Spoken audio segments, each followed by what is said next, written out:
La célébration hier, mardi 3 décembre, à travers le monde, de la 27e journée internationale de la personne handicapée a donné lieu à Brazzaville, capitale de la République du Congo, au lancement par Madame la ministre des Affaires sociales et de l'Action humanitaire, ici à l'esplanade du Palais des Congrès, à la campagne des aides à la mobilité et aux médicaments et soins gratuits par le gouvernement du Congo, dans le but de favoriser l'intégration et l'accès des personnes vivant avec handicap à la vie active, économique, sociale et politique du pays.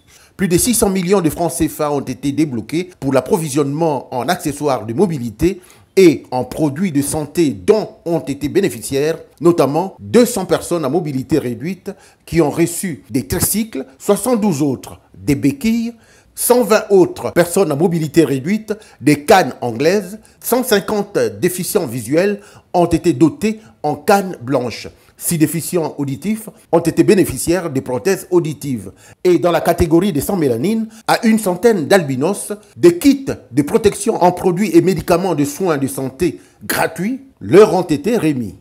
Donc il fallait qu'on les aide à mener une vie normale. Les médicaments pour les personnes vivant avec handicap, nous avons acheté pour tout le pays pendant 6 mois d'utilisation. Les béquilles également, c'est pour tout le pays.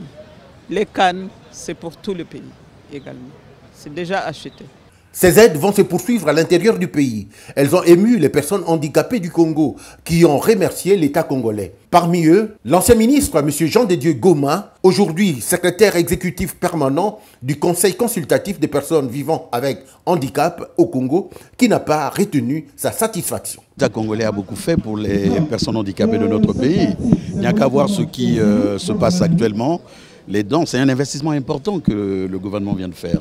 Et aussi, il faut comprendre qu'aujourd'hui, il n'y a pas que ça comme action entreprise par l'État en faveur des personnes handicapées. Il y a des personnes handicapées qui sont aujourd'hui fonctionnaires grâce à l'État congolais. Mais il y a aussi, il faut se dire que quand nous avons des institutions aujourd'hui, une institution constitutionnelle au niveau de notre pays qui s'occupe de questions de personnes vivant avec handicap, je crois que c'est déjà quelque chose d'important. Et je pense que dans d'autres pays, il n'y a pas ce genre d'action, pas ce genre d'activité en faveur des personnes handicapées.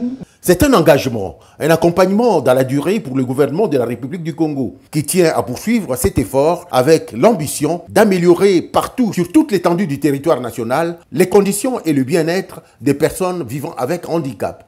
Notons à ce sujet que le représentant de l'Union européenne au Congo-Brazzaville à cette manifestation a remis une pétition à la ministre, une façon de l'encourager.